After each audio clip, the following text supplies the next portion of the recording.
बहुत पॉजिटिव रहता। कोई नई अपॉर्चुनिटी होती थी, कुछ नए स्किल होते थे, नए काम होते थे, वो मैं पहले भी करता था। लेकिन डॉक्टर शिव गौतम ने जब मुझे इस बिजनेस के बारे में बताया, उस टाइम मुझे नहीं लगा कि मुझे इस काम को करना चाहिए, क्योंकि रीजन बहुत सारे थे।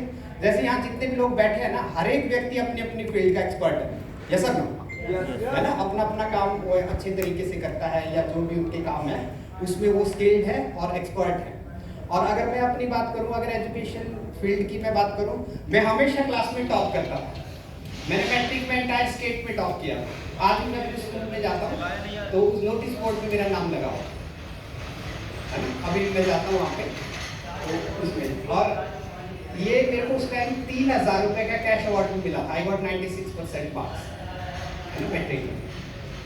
तो उस टाइम मैंने स्टेट में टॉप किया था। 3000 रुपए मिले तो उस टाइम तो बहुत बड़ी बात थी। 3000 रुपए मुझे ऐसे लग रहा था यही करोड़पति बन गया है ना। उसके बाद मैंने आयुर्वेद में एमडी किया, मैंने पीएचडी भी कंप्लीट किया। मेरा पीएचडी का टॉपिक जॉइंट डिजीजेस था है ना। तो मैं वैसे भी डॉक्टर हूँ और पीएचडी के हिसाब से भी डॉक्टर, ठीक है। मेरे कुछ पेपर इंटरनेशनल जर्नल में पब्लिश हुए हैं। आपको पता ही है, जैसे इंटरनेशनल जर्नल में अगर पेपर पब्लिश करना हो तो उसकी क्वालिटी किस लेवल की होनी चाहिए, ये सब नो।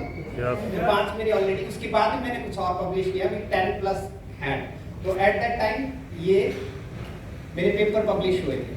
और एक इंटरनेशनल सर्टिफिकेशन हमारी होती है यूएसए से, वो भी मेरी सर्टिफिकेशन है। यानी कि मैं इंटरनेशनली भी अगर कंसल्टेशन देना चाहता हूँ, कुछ इस तरीके से करना चाहता हूँ, तो उसका भी मेरे पास अप्रूवल है। ये डोर क्लोज कर दीजिए।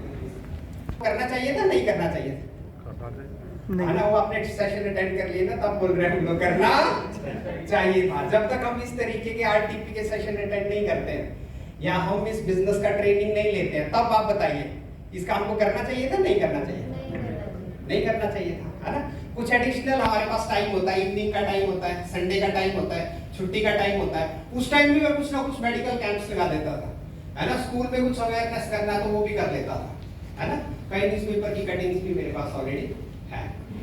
मैं इंस्पायर हुआ था डॉक्टर शिव गौतम से। ये जब गवर्नमेंट जॉब में थे तो ऐसे थे, कुछ टाइम के बाद ये ऐसे हुए।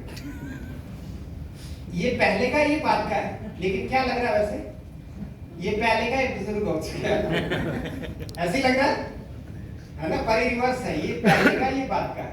तो मैंने बोला आपके चेहरे से ही लग रहा है ना, क्योंकि ये वैसे मेरे सीनियर हैं, पर इनके साथ जैसे दोस्त होते हैं वैसे वैसे ये भी मंडी के थे, मैं भी मंडी का था, तो इनके साथ आना जाना था। तो हमारा एक बहुत अच्छा जो एक तरह से मतलब ऐसे फ्रेंड थे। तो मैंने बोला आपके चेहरे से ही पता लग रहा है कैसा तो आ रहा है ना। दोस्त को तो ऐसे ही बोला जाता है, ठीक है। थोड़े टाइम बाद जब इनका गाड़ियां लाइफस्टाइल फॉर्च्यूनर के आने से मुझे थोड़ा सा एहसास हुआ, क्योंकि देखो एकदम हम लोग नहीं ले सकते ये सब, चाहे हम किसी भी लेवल पे हैं, किसी कितना भी हमारा सैलरी है ना। ये जो 40, 45, 50 लाख की गाड़ी है एकदम नहीं ले सकते, ये सब लोन पे ले सकते हैं, बड़ी किस्त उससे हमारी चलेगी। 1-2 प्रॉपर्टी में इन्वेस्ट किया, तब मुझे ये एहसास होना शुरू हो गया कि ये बोल रहे हैं मैं इस फील्ड में कामयाब होऊंगा, मैं इस फील्ड में पैसा अर्न करूंगा, मैं इस फील्ड में यहां तक जाऊंगा। मैं मना कर रहा हूं तो नुकसान किसका है? मेरा नुकसान हो रहा है। इन्होंने तो जो अचीव करना था ये अचीव कर ही रहे हैं। और मेरे पास 2 रास्ते थे, या तो उसी ईगो में रहता, उसी अहम में रहता, दूसरा मेरे पास रास्ता था इस बिजनेस को सुन लिया जाए। तो क्या करना चाहिए? सुनना चाहिए, क्योंकि बचपन से मेरे अंदर वो था कि मुझे आगे बढ़ना है ना, जिंदगी में सक्सेसफुल बनना है, ठीक है। तो मैंने सारी बातें भूल के इनके पास वापस गया कि मैंने जितना कुछ बोला उसको माफ कर दो, दोबारा से बताओ ये काम है क्या। हम दोस्त बोलते नहीं वैसे माफ करो, फिर भी थोड़ा कटके ही जाता है ना। चल यार एक बार दोबारा से। तो इस तरीके से जब मैंने इस बिजनेस को दोबारा से सुना, तो स्टार्टिंग में तो इतना सा समझ में आया कि एक बार मैं सामान खरीदूंगा तो मेरा कोई नुकसान नहीं है। आप इस ट्रेनिंग में आए, डॉक्टर शिव ने कई बार मुझे बोला कि 2 दिन का ट्रेनिंग है, एक बार जाना है। मैंने बोला नहीं, मेरी इमरजेंसी में ड्यूटी है। बोले एक बार जाना है। मैंने कहा नहीं, अगले 2 महीने तो मैं पूरा है ना, बिल्कुल मैं जा ही नहीं सकता है ना। पूरा मतलब हम बहुत कुछ बोलते हैं, तो मैं काफी साल गया ही नहीं ट्रेनिंग में। और एक बार इसलिए गया कि इतनी बार बोल रहे हैं कि अब मैं मना करने की स्थिति में नहीं था, कि हर बार नया बहाना मैं तैयार रखता हूं, तो एक बार चले जाता हूं।